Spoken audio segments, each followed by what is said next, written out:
Olá, seja muito bem-vinda, seja muito bem-vindo ao Plenárias. Aqui você acompanha um resumo das sessões do Supremo Tribunal Federal.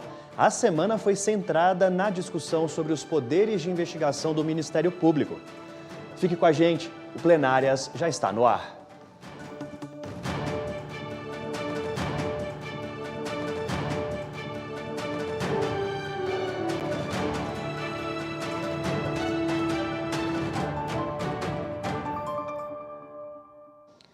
Eu sou o Daniel Adjuto e juntos vamos acompanhar os destaques da semana.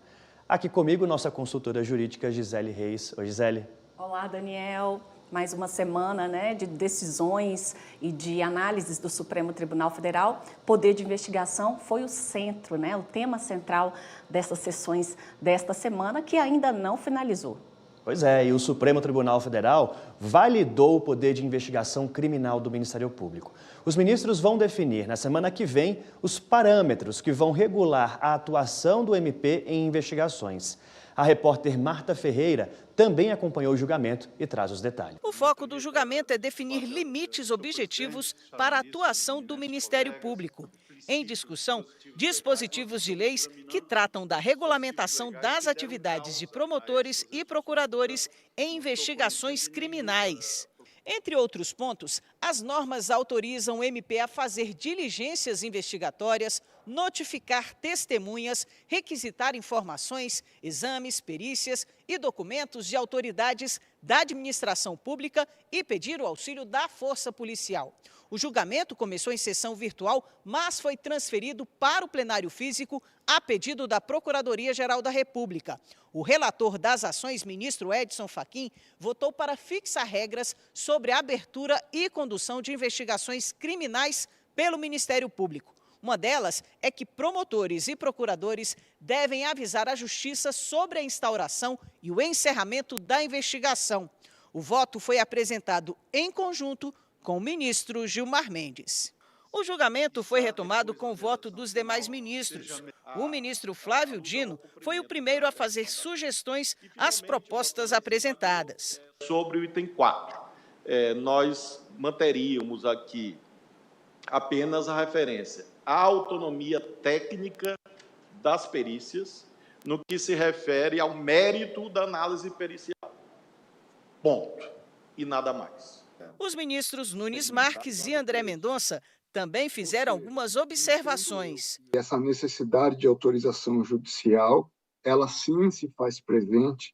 Há uma preocupação, acho que de todos nós, em se evitar investigações que têm data para começar, ainda que, como bem disse o ministro Cristiano Zanin, nem sempre se saiba a data exata, demora-se a saber a data exata do início, por isso a importância da expressão imediata no subitem 1, mas não tem data para terminar. E essa data para terminar, ela não necessariamente leva em consideração as necessidades da investigação, mas, por vezes, outras circunstâncias. O ministro Luiz Fux, Alexandre de Moraes e Carmen Lúcia também apresentaram propostas. A perícia, ela teria, sim, no meu modo de ver, que ficaria bom, mas sempre aderindo à maioria, que nas investigações penais o Ministério Público pode requisitar a realização de perícias técnicas que terão preponderância,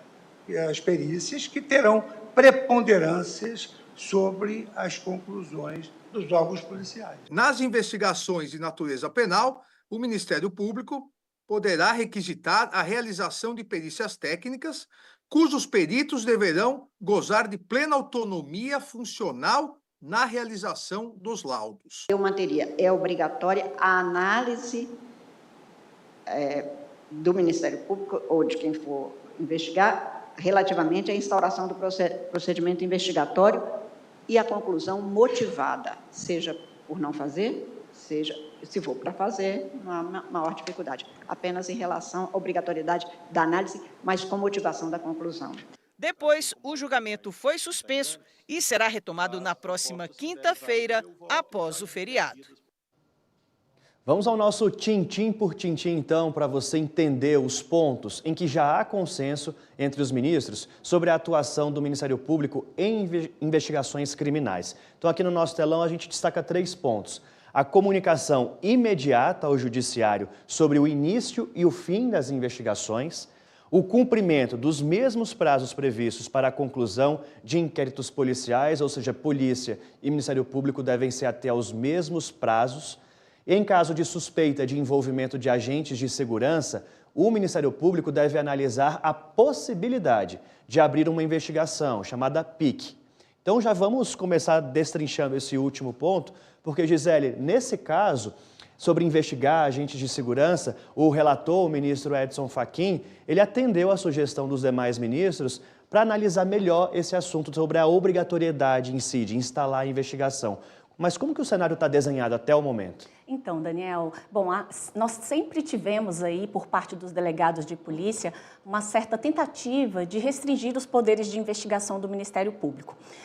Houve, de acordo com as decisões que já foram proferidas até agora, os votos, uma tentativa de dar aí a devida autonomia institucional de cada um dos órgãos. A Constituição Federal estabelece a Polícia Judiciária, que é exercida pela Polícia Civil e pela Polícia Federal, como aqueles órgãos responsáveis por fazer a apuração penal.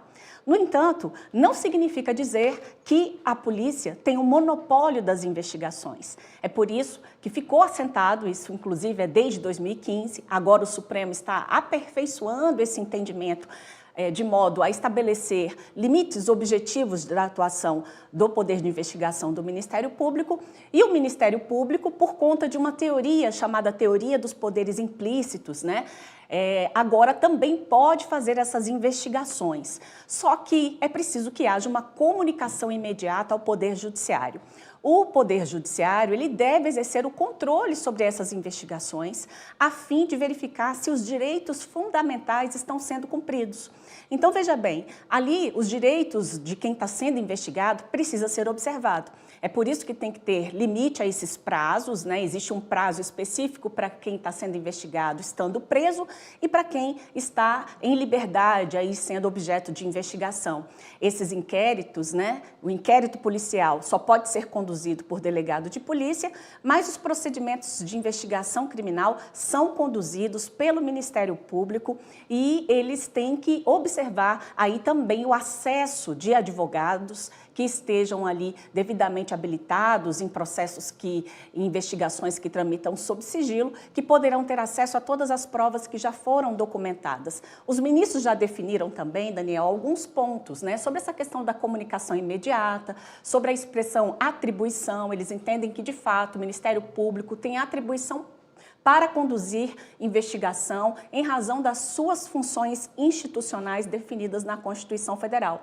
E aí você colocou a comunicação imediata, o cumprimento dos prazos previstos. Nessa questão do envolvimento do agente, alguns pontos ainda precisam ser esclarecidos, como, por exemplo, a questão da responsabilidade funcional. Ainda não ficou plenamente definido, há uma tendência ali do plenário de se excluir a responsabilidade funcional, necessariamente, por conta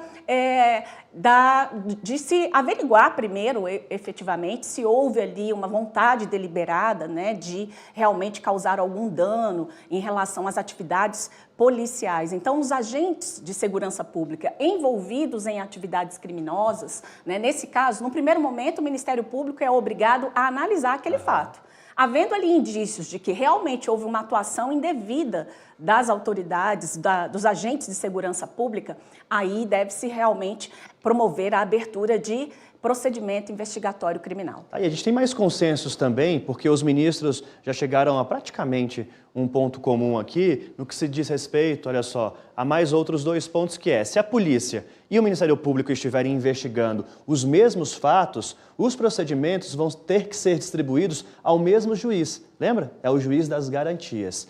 E, por fim, a atribuição do Ministério Público é concorrente com a Polícia Judiciária. Vamos se ater também a esse ponto, Gisele, porque houve ali uma mudança no voto do ministro Edson Fachin, o relator, porque antes era subsidiária. Vamos explicar a diferença? Vamos sim, Daniel. Bom, a grande diferença entre esses dois conceitos é que, com o entendimento que tem se levantado no Supremo Tribunal Federal, o que nós temos é que tanto a polícia quanto o Ministério Público podem promover investigações, né? O Ministério Público, ele promove um procedimento de investigação criminal, como você mencionou, o chamado PIC, e a autoridade policial, ela conduz os inquéritos policiais. Eles acabam tendo bastante semelhança a partir desse entendimento do Supremo, até porque é nesse momento em que você tem aí a determinação de várias medidas com o fim específico de esclarecer crimes que acontecem no meio da sociedade. Então, com o entendimento pela legitimidade concorrente do Ministério Público, nós temos aí a possibilidade de termos duas investigações, de termos uma investigação na Polícia Civil ou Federal e uma investigação também no âmbito do Ministério Público. A polícia sempre é obrigada a investigar quando está diante de um ilícito penal.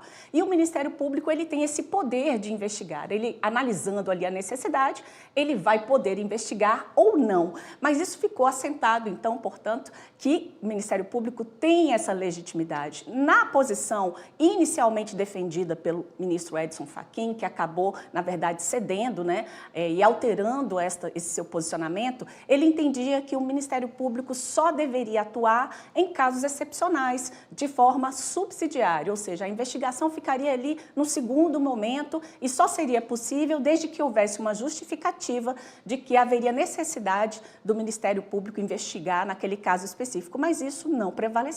Prevaleceu que tanto a polícia quanto o Ministério Público podem investigar, ou seja, essa investigação ela acontece de forma concorrente, né? Os dois podem investigar. Mas tem um detalhe, Daniel, ao fazer a comunicação imediata, porque já existe essa comunicação no âmbito do inquérito policial, mas ao fazer a comunicação do procedimento de investigação criminal, que a partir dessa decisão do Supremo, né, que também abordou aí o que foi decidido no caso do juiz das garantias, aquele órgão que fizer a comunicação, aquele que primeiro fizer a comunicação, e o primeiro juiz que analisar, né, receber essas informações, é aquele juiz que ficará responsável por analisar todos os demais requerimentos que forem feitos em razão de uma outra investigação. Então, se o inquérito chegou primeiro nas mãos do juiz, quando vier um PIC, deverá ir para esse mesmo juiz. E a ideia é exatamente para que não haja decisões contraditórias no âmbito do judiciário. Lembrando também que a gente sempre tem que esclarecer sobre a questão da reserva da jurisdição. Existem aqueles poderes próprios da investigação, no sentido de ouvir testemunhas, de determinar a realização de uma prova pericial, mas situações como busca e apreensão, interceptação telefônica e medidas que demandam de uma autorização judicial, é preciso respeitar a reserva de jurisdição, o que significa dizer que há casos que só o juiz pode determinar medidas, são aquelas medidas constritivas que acabam ferindo direitos fundamentais. Tá aí um balanço, então, para você. Nós abordamos quais são os pontos em que já há consenso, mas há outros ainda em aberto. Um deles é sobre a necessidade da autorização judicial, só que aqui, diferente do que a Gisele falava, em caso de prorrogação da investigação, quando há investigado preso, o que pode mudar? Aí é outro ponto que ainda precisa ser melhor debatido, Gisele. Precisa ser debatido, porque inicialmente o ministro Edson Fachin entendeu que qualquer prorrogação deveria se dar mediante uma autorização judicial. Daí veio o ministro Flávio Dino e trouxe aí uma situação de semelhança com o que acontece no inquérito policial. De acordo com o ministro Flávio Dino, ele entende, isso também foi acolhido por vários, inclusive por vários ministros, né, ali na sessão plenária, ele entendeu o seguinte, Daniel, que neste caso, como o inquérito policial, ele trata da prorrogação apenas de investigado preso, essa autorização judicial também deveria sim valer nos casos em que o Ministério Público conduz o procedimento de investigação criminal. Porque a gente sabe que, havendo a investigação envolvendo pessoas que estão em liberdade, não tem tanto prejuízo. Existe sim o prejuízo de estar ali, né, envolvido nessa questão relacionada a figurar como suspeito. Isso, de fato, traz sim um constrangimento para aquele que está sendo investigado, mas ele está em liberdade. Em relação àquela pessoa que está presa, as sequelas, né, de se ter uma investigação policial perdurando por muito tempo, ela é muito maior. Então, surgiu uma proposta no plenário exatamente em relação à necessidade apenas de autorização judicial nos casos de investigados presos. Isso aí é algo que ainda vai ser definido pelos ministros na próxima sessão. E eu não sei se vocês repararam, mas nesse julgamento teve uma novidade, uma curiosidade, melhor dizendo, que foi um voto conjunto entre os ministros Edson Fachin e Gilmar Mendes. O ministro Edson Fachin até ajustou o voto dele com a divergência do ministro Gilmar Mendes e veio essa figura do voto conjunto. Isso é inédito, Gisele? Não é inédito, mas é uma novidade, né? Assim, é algo que tem sido apresentado no Supremo Tribunal Federal, como até uma mudança de postura das análises da Corte Constitucional, que é o Supremo Tribunal Federal, é a corte máxima do Poder Judiciário, que eu me lembre, já aconteceu uma vez, no caso em que se tratou do piso nacional de enfermagem, onde o ministro Luiz Roberto Barroso, junto com o ministro Gilmar Mendes, também proferiu um voto conjunto, mas não é algo muito comum. Mas o ministro Luiz Roberto Barroso, na sessão plenária, ele até destacou, Daniel, assim, a corte tem alterado a sua forma de julgar, né? E essa forma de julgar leva muito mais em consideração o chamado princípio da colegialidade. Por quê? Porque todos os ministros ali acabam trazendo contribuições e a decisão vai sendo uma decisão construída em conjunto, né? Então, antes você tinha ali um ministro que tivesse ali mais aderências em relação ao voto, acabava sendo o voto vencedor. Agora não. Agora o que se tem é o ministro profere um voto, o outro ministro vem faz uma sugestão e a partir daí essa decisão ela é construída a muitas mãos, né? Nesse primeiro momento, quando o voto foi apresentado, nós tivemos aí as mãos do ministro Edson Fachin e do ministro Gilmar Mendes, mas no plenário, muitas outras mãos contribuíram também para a elaboração dessa decisão, né? Cada ministro, quando faz um ajuste na decisão, ele traz ali sua contribuição. Então, de fato, isso além de tornar a decisão, né, muito mais democrática em relação a você, é ali uma decisão de fato que leva em consideração contribuições importantes de cada um dos ministros, a fim de que essa decisão do Supremo Tribunal Federal tenha a melhor aplicabilidade, né, no mundo no mundo jurídico como um todo, porque todo mundo tem que acabar seguindo essa decisão do Supremo. Olha, nossa equipe muito rápida aqui já resgatou para você, inclusive, um momento em que o presidente do STF, o ministro Luiz Roberto Barroso, fala justamente sobre essa mudança, essa novidade na forma de se chegar ao resultado dos julgamentos no plenário. Olha só.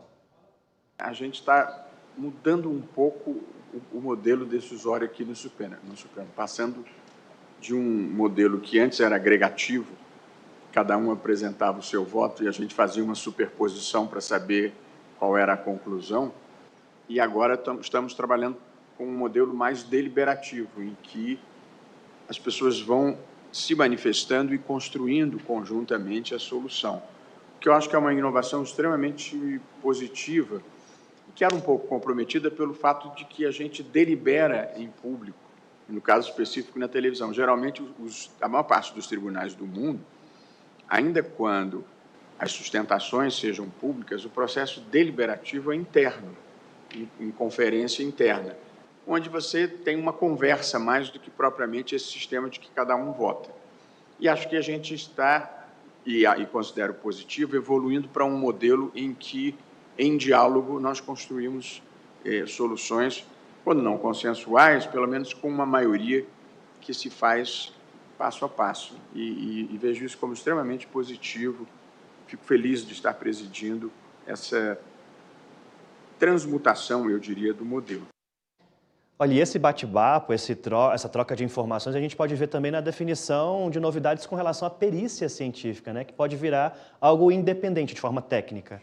Isso é algo que foi primeiramente cogitado pelo ministro Edson Fachin, no sentido de que deveria ter um prazo de 2 anos para que a União, Estados, Distrito Federal pudesse, então, encaminhar, né, uma proposta legislativa para dar essa autonomia funcional. Mas o ministro Flávio Dino, ele trouxe ali uma preocupação do Supremo estar interferindo na criação de cargos, enfim.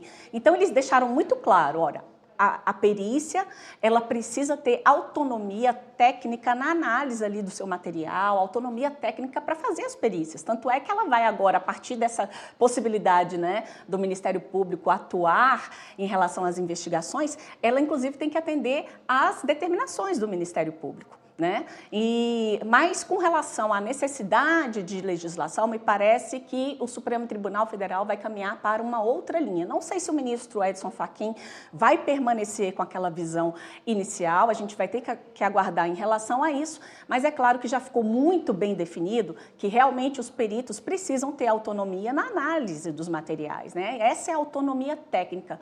Outro ponto, Daniel, também que não está ainda definido, é sobre a modulação dos efeitos da decisão.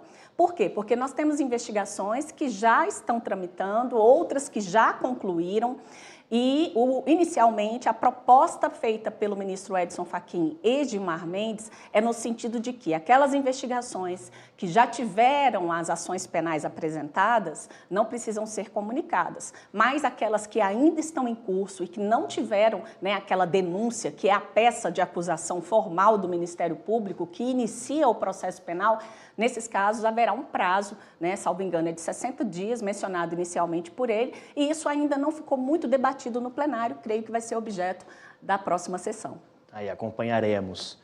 Gente, no próximo bloco, você tem ideia de quantos julgamentos houve no Supremo em 2023?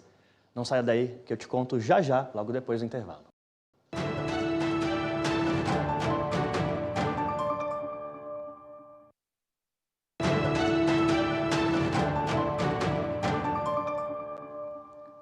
Estamos de volta com plenárias.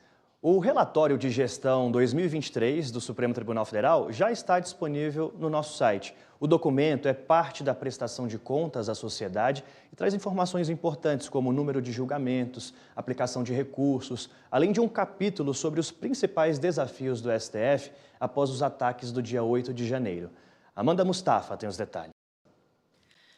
O relatório é apresentado em 4 capítulos. O primeiro traz uma visão geral do Supremo, suas atribuições, estrutura, mapa estratégico, interfaces de relacionamento e de comunicação com a sociedade, como as ouvidorias, redes sociais, a rádio e a TV Justiça. No segundo capítulo, são apresentadas informações sobre governança, gestão de riscos no STF, modelo de gestão e os principais resultados da Corte em 2023.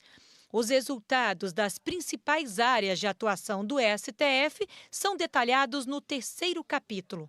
É possível ver, por exemplo, que a Corte economizou recursos. O orçamento para o ano passado previa a liberação de mais de 798 milhões de reais.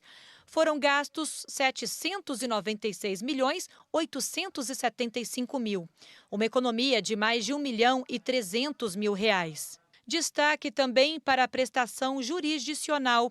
Em 2023, a Suprema Corte recebeu 79.168 processos, 11,5% a mais do que em 2022.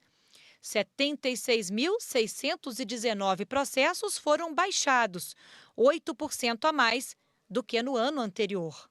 O relatório cita 12 julgamentos no plenário do Supremo considerados de especial relevância. Entre as decisões está a que considerou inconstitucional o uso da tese de legítima defesa da honra em casos de feminicídio, o que autoriza a requisição direta de dados de usuários por autoridades nacionais aos provedores de plataformas registradas no exterior, e o que validou a figura do juiz das garantias. O documento traz ainda uma novidade, um capítulo exclusivo para fazer um panorama sobre as ações de proteção à democracia por conta do ataque contra as sedes dos três poderes no dia 8 de janeiro, tratado como Dia da Infâmia. Mais de 6.700.000 reais foram gastos com a reconstrução dos espaços depredados no STF. Desse total, quase 40% foram destinados a equipamentos dos sistemas de captação de imagens da TV Justiça no plenário e serviços de instalação e configuração. Quase 30% para equipamentos e serviços de áudio e vídeo e o restante, 30,65% para a reposição de vidros da fachada do edifício sede, carpetes e cortinas. Ou seja, a economia podia ter sido muito maior se não houvesse esse vandalismo, essas atitudes golpistas aqui, não só ao prédio do STF, mas a vários do nosso patrimônio público. Agora, Gisele, se atendo aqui à alta no número de processos recebidos pelo STF, a que você atribui esse aumento? Nós tivemos um aumento aproximadamente de 11%, né? A reportagem trouxe para a gente aí o esclarecimento de foram quase 80 mil processos que chegaram até o Supremo Tribunal Federal. E dos motivos desse aumento foram as ações penais apresentadas em razão do dia 8 de janeiro, considerado o dia da infâmia, né, Daniel? Realmente, houve uma atuação do Supremo Tribunal Federal muito firme no sentido de não só reconstruir o plenário, né, em relação a tudo aquilo que foi destruído, né, no dia 8 de janeiro, mas essa reconstrução, inclusive, demonstrou que a democracia não foi abalada, né, a democracia inabalada, mas nós tivemos custos em relação a isso e também um número significativo de ações penais que foram promovidas contra essas pessoas acusadas de terem qualquer tipo de participação em relação aos crimes, né, que geraram e que foram resultado daquele dia tão violento e de ataque à democracia brasileira. Mas nós temos também que, inclusive, os ministros costumam mencionar, e consta lá no relatório, inclusive, quem quiser ter acesso pode ir diretamente no site e terá acesso à íntegra desse relatório, no site do Supremo Tribunal Federal. E lá também aponta os números de reclamações. Reclamações são ações ajuizadas em que se pede a autoridade de decisão do Supremo Tribunal Federal. Às vezes, um tribunal de justiça acaba não aplicando o entendimento definido pelo STF, e aí aquela parte que foi prejudicada vem até o Supremo Tribunal Federal e avisa, olha, Supremo, tem magistrados que ainda não estão cumprindo essa decisão que foi proferida. O nome disso é reclamação. Muito comum aqui no STF são as reclamações envolvendo decisões do Supremo em matéria trabalhista. Então, há uma demanda muito grande desse tipo de ação envolvendo decisões do Tribunal Superior do Trabalho em relação a um possível descumprimento de uma decisão da Suprema Corte. Então, eu acho que esses seriam aí os pontos principais de aumento da demanda. A gente consta lá também no relatório recursos ordinários, né, que são recursos apresentados ao Supremo Tribunal Federal em ações de mandado de segurança. Tá aí, então entre lá stf.jus.br para ter acesso à íntegra desse material. Gente, essa semana foi marcada pela maior mobilização indígena do país em Brasília. O Conselho Nacional de Justiça recebeu de várias lideranças demandas relacionadas à manutenção da cultura e à demarcação de terras. Quem conta pra gente é o repórter Pablo Lemos. A escuta qualificada foi durante o Fórum Nacional do Poder Judiciário para monitoramento e efetividade das demandas relacionadas aos povos originários.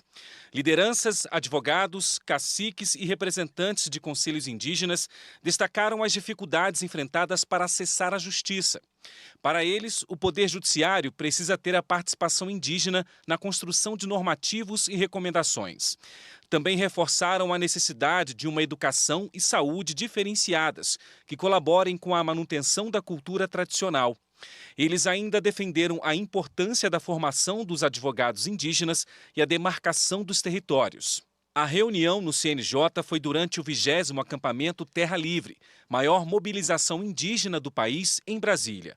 O evento que começou no dia 23 e termina nesta sexta-feira, pede a demarcação de terras, garantia dos direitos aos povos originários e fim da violência nos territórios. O Conselho Nacional de Justiça está trabalhando em um relatório sobre o monitoramento das ações sobre os povos indígenas. O CNJ também está implantando outras ações referentes ao tema, como a concessão de bolsas de estudo para concursos da magistratura. As bolsas fazem parte de uma ação afirmativa do Conselho e têm como objetivo preparar estudantes para competir em condição de igualdade com outros candidatos por uma vaga no cargo de juiz. O CNJ também aprovou neste ano a adoção de novas regras para a nomeação de servidores do Poder Judiciário. A partir de agora, os candidatos indígenas e com deficiência terão as mesmas notas exigidas para os negros, ou seja, 20% inferior ao cobrado para a aprovação em ampla concorrência, que representa 60% do total. Aí, tava bonito de ver aqui da TV Justiça Praça dos Três Poderes com eles. Gisele, até a próxima. Até a próxima, Daniel. A gente se encontra então no outro programa e eu encontro com você também. Lembrando que você também pode acompanhar o Plenárias pelo canal da TV e Rádio Justiça no YouTube, pelo Spotify e pela Rádio Justiça. Continue conosco aqui na TV Justiça. Até a próxima. Tchau.